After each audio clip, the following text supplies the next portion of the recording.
The most glamorous relationship in the world ended in the ugliest, most drawn-out divorce in Hollywood history. For nearly a decade, Brad Pitt and Angelina Jolie have been locked in a vicious legal war. But if you think the fight is only about custody, you are missing the real plot. The custody battle is merely a devastating distraction from the $100 million financial lie at the heart of their dispute. This is the story of two empires colliding and the assets that are fueling the longest, most expensive Hollywood war ever fought. We are talking about Chateau Miraval. It's not just a vineyard, it is their multi-million-dollar French winery and estate. A sprawling property that they purchased for a massive sum and painstakingly restored together. For years, this property was their symbol of stability, their private paradise where they were famously married. Now it is the bomb site of their financial war. To understand the conflict, we have to look at the money trail. Pitt and Jolie purchased Miraval as a joint venture, a passion project meant to be passed down to their children. Crucially, Pitt claims he invested the bulk of the capital and sweat equity, pouring millions into turning the neglected property into a thriving, globally recognized luxury brand. Their agreement was supposedly that neither party would sell their stake without the other's consent. This is where the core betrayal happens. Jolie secretly sold her stake, a company called Nouvelle, to a Luxembourg-based company, which is a subsidiary of Stoli Group, led by Russian-born businessman Yuri Shefler. Pitt's legal team immediately filed suit, claiming this maneuver was designed to intentionally damage his financial interests in the winery and tarnish the brand by associating it with a hostile business entity. The financial stakes here are staggering. The valuation of the winery alone is estimated to be well over $100 million. But the fight is not just about the final number, it's about control. Pitt views the winery as his legacy, a legitimate business he built.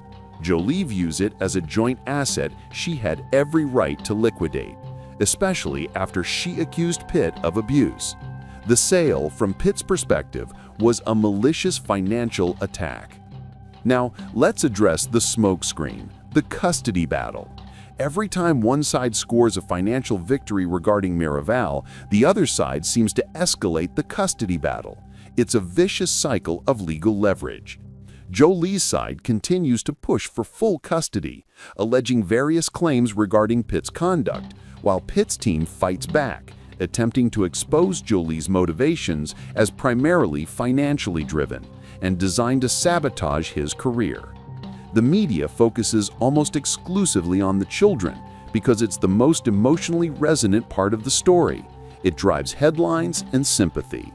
But behind the scenes, the high-powered lawyers are focused on the cold, hard cash and the property rights across international borders, France and the US.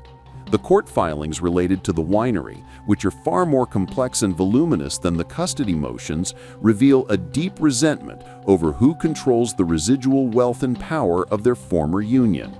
The sheer duration of this legal entanglement is unprecedented.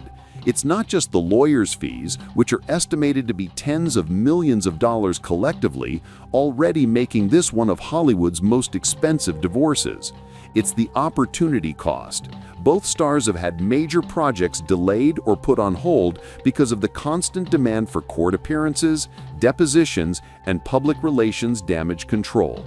Their focus has been split for nearly a decade, draining not just bank accounts but also career momentum. Furthermore, we must consider the public narrative control. Jolie has strategically channeled her energy into humanitarian efforts, positioning herself as the wronged party seeking protection for her family. Pitt, on the other hand, has become more reclusive, opting for quieter film roles and relying on his legal team to fight the battles behind closed doors. Every public statement, every leaked document is part of the meticulous strategy designed to influence both the court of law and the court of public opinion. The goal for both is to emerge from this devastation with their multi-billion-dollar brands minimally damaged. The fight over Miraval is a proxy war for the ultimate control of their shared history and legacy.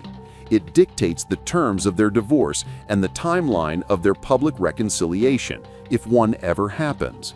Until that crucial asset is fully liquidated or settled under terms acceptable to both sides, the fighting will continue. The drama we see on the surface is just the tip of the iceberg. The massive, complex financial and legal machinery working beneath is the real reason this divorce is dragging on forever. They are no longer partners. They are two corporate entities trying to survive a hostile merger gone wrong. The fight is brutal, devastating, and far from over. What do you think is the real motivation behind their never-ending war? Money or custody? Let us know in the comments. Subscribe to the Hollywood Ledger now for daily celebrity deep dives.